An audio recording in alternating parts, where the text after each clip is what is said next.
First at 5. From the University of Florida's College of Journalism and Communications, you're watching WUFT News. Welcome to WUFT News First at 5. I'm Amy Galo. And I'm Emily Palazzotto. Thanks for joining us. A developing story tonight from Pawtucket. Detectives believe the two people who died in the shooting outside of Vic's Supper Club were the two gunmen. To confirm their theory, police are continuing their push for anyone with information to come forward. The two people killed by the gunfire have now been identified as Dante Diaz Sr. and Luther Ward Jr. According to police, Diaz was involved in an argument with two individuals at the club and then left. He returned a few minutes later to the parking lot where he struck one of the individuals in the head with a blunt object. Investigators believe Diaz and Ward then exchanged gunfire. Two supper club patrons that were not involved were injured by stray bullets. University of Florida students were secretly recording in dorm bathrooms in December. Police found 37 videos of 18 women on DeAndre Donnell Mason's phone. A local judge sentenced Mason to 1 year of house arrest, followed by 4 years of probation with electronic monitoring. Victims at the University of Florida said they wanted tougher penalties for Mason, especially since this was not his first time being accused. He is also accused of illegally recording women at a few other universities. He is due in court on October 10th in Orlando for a case involving UCF. An Alachua County Sheriff's Detective receives an award for his work on missing children's cases. FDLE presented several awards in addition to honoring victims at the annual ceremony for Florida's Missing Children's Day. Kevin Allen picked up the Unsung Hero Award. Allen drew praise for solving both missing children and missing adult cases. They also noted that the local homicide detective has worked multiple serial killer cases. A retired nurse flying from Pittsburgh to Orlando saved a 3-month-old infant who stopped breathing during her flight. Tamara Penzino was reading her book when the crew made an announcement asking for a doctor on board. She immediately ran to the back of the plane. I saw an infant. The head was just back and blue lips, and my heart just dropped. Even though Tamara is a retired RN, the years of experience kicked in, saving the baby's life. And Gainesville continues to live up to its nickname, Rainsville. It was beautiful this morning, and I immediately regretted not bringing my umbrella today. Let's check in with WUFT's Mariana Larsen, who brings us the weather forecast for the rest of the day. Well, right now we are seeing quite a bit of rain coming in from the Gulf of Mexico, and these storms are going to continue to keep popping in all afternoon long. But by the night, they are going to wind down by just a little bit, but it is going to stay mostly cloudy into the night. We are going to see lows in the lower 70s, and hopefully it will be a calm night, but expect some patchy fog. Back to you. While a tropical storm hit Southern California over the weekend, further north, the Mosquito Wildfire advanced. It's now chored 47,000 acres. A deputy rescued an elderly couple caught behind the fire. The couple said they couldn't evacuate because their vehicle did not work. Firefighters are trying to tackle 11 major wildfires in California, but in the southernmost part of the state, heavy rainfall from Tropical Storm K led to mudslides, flood damage, downed trees, and power lines. Florida is typically known as a retirement real estate market. However, due to remote work, the state is attracting a different kind of crowd. WUFT's Jacob Sedesse spoke with a real estate agent and two retirees who believe regardless of this trend, retirees will still flock to Florida. Jacob, why do they feel this way? Well, Amy, from my findings, it seems people choose to retire in Gainesville for various reasons. One I kept hearing about is the beautiful weather, but all the great reasons are drawing even more people here, and the prices of houses continue to rise. Barbara and Martha ride their bikes every day through Turkey Creek Forest, a retirement neighborhood in Gainesville. The reason Martha moved here? I just happened to want, when I moved here, I wanted a small house, a small yard, and a swimming pool. Barbara moved here 30 years ago for two reasons, her grandchildren and... I always wanted to come to Florida anyway, because it's warm. In addition to retirees like Barbara and Martha, a new subset of people are attracted to the Sunshine State, remote workers.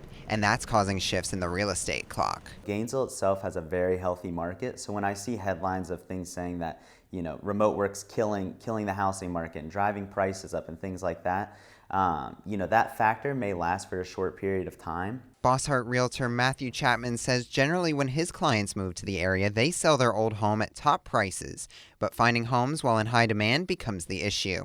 Not even as much the home prices over the lack of demand. We have such an enormous amount of people moving to Florida that when they get here, like I said, they're just competing against all these other people. So it's more of demand more than it is pricing. Back in Turkey Creek, Martha believes regardless of the price, retirees will still flock to Florida. The place is still here and the prices have been up everywhere. So, you just kind of have to decide which is more important for you at this point. As far as Gainesville commercial realty goes, it experienced a slump during COVID, but the realtor in our story told us it's starting to recover and get to a new normal. For now, live from the Innovation News Center, I'm Jacob Sedesse. Back to you, Amy and Emily. Thanks, Jacob. Coming up after the break, we'll see how President Biden is channeling John F. Kennedy on the 60th anniversary of his moonshot speech. Stay with us.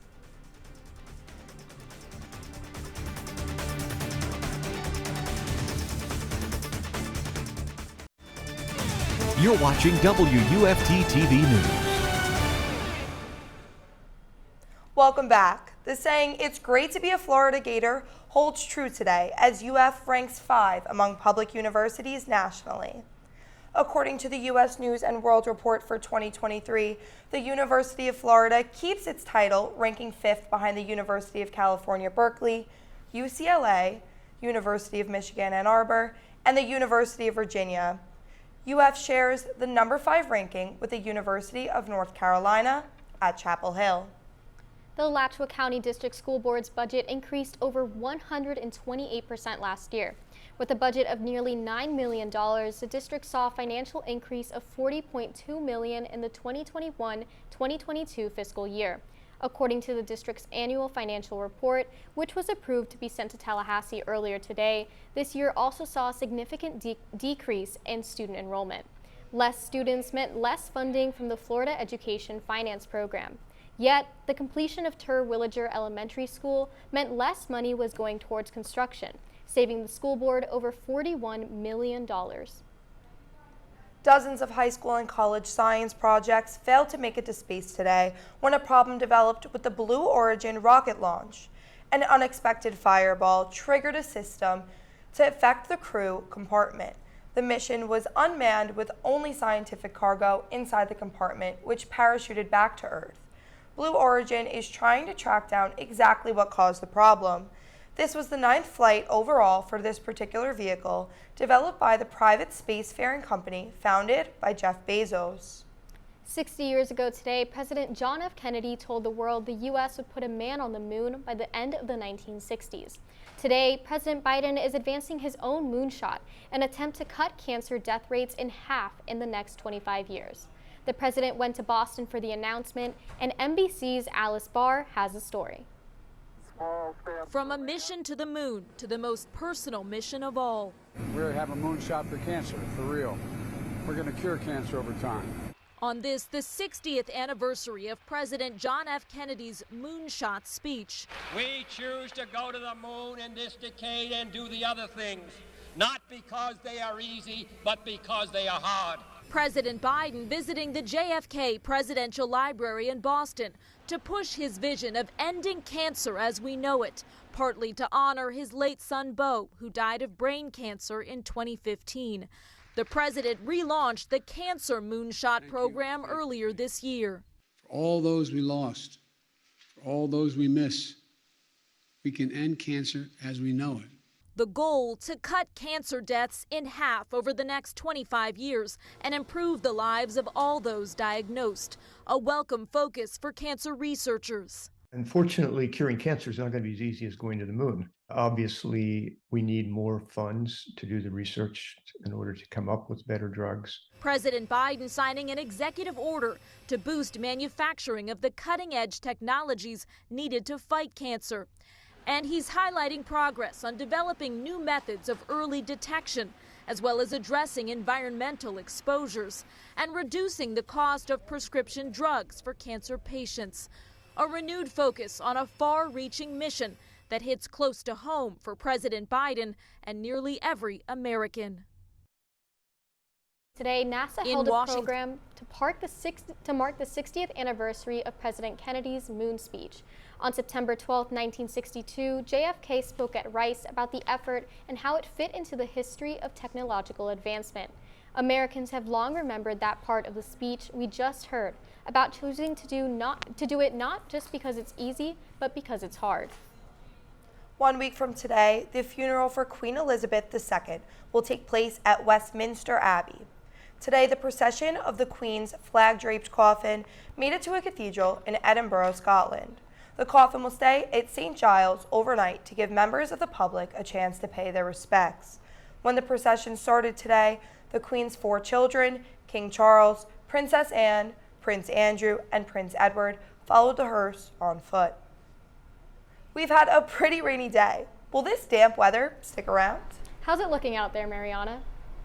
Right now it is looking kind of gray and a little bit rainy out there, but is it going to stay like this all week long? Stay tuned and I'll let you know.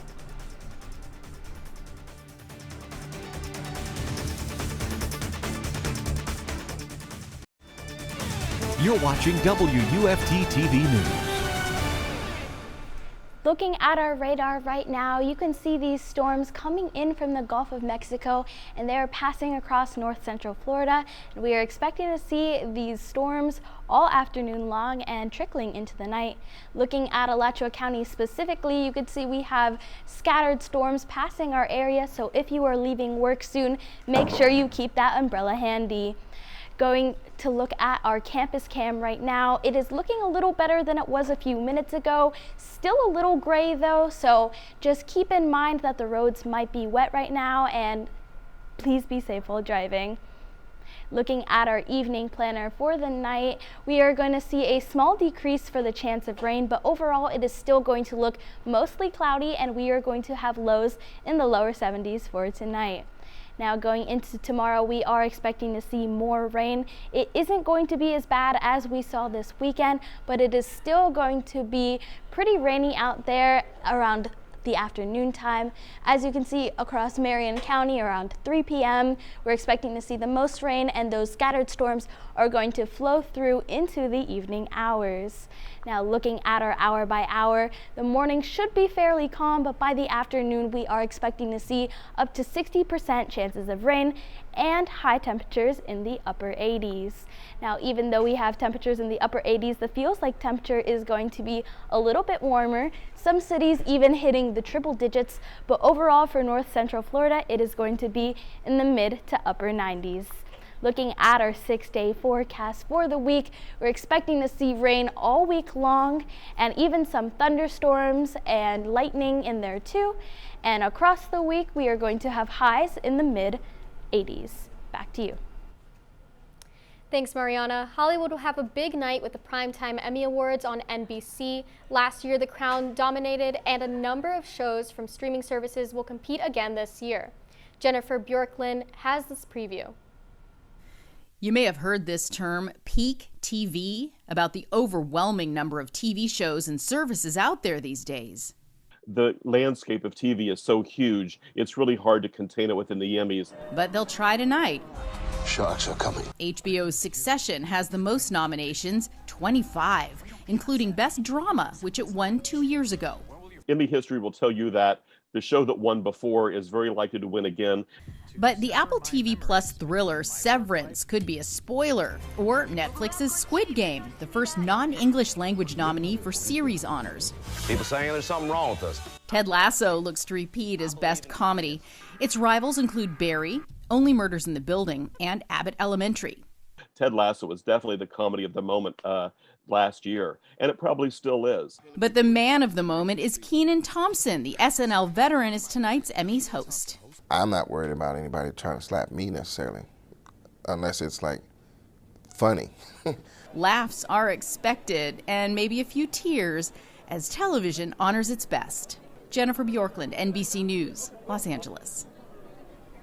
That was unfortunate to see the Gators lose in the swamp. It definitely was. There were high expectations for Anthony Richardson to perform well. When we come back, we'll hear more about the Gators and what head coach Billy Napier has to say. You're watching WUFT-TV News. Welcome back to sports. I'm Jensen Young. The Gator football team lost to Kentucky on Saturday, making this the first time Kentucky has beaten Florida in back-to-back years since 1976 and 1977. The Gators now dropped 6 places to number 18 in the nation in the AP poll, following the 26-16 loss to the Wildcats. The Florida offense came to a standstill in the second half, not scoring once after entering the half with a 3-point lead. Another storyline of the game was the play of Anthony Richardson. Some experts think Richardson could be a high draft pick in the NFL, but he struggled against Kentucky. His stat line includes just 14 completed passes out of 35 attempts, 2 interceptions, and only 4 rushing yards. Gator head coach Billy Napier talks about Richardson moving forward in his career. This is just one page in the one chapter in the book about Anthony Richardson. You know, he has an opportunity.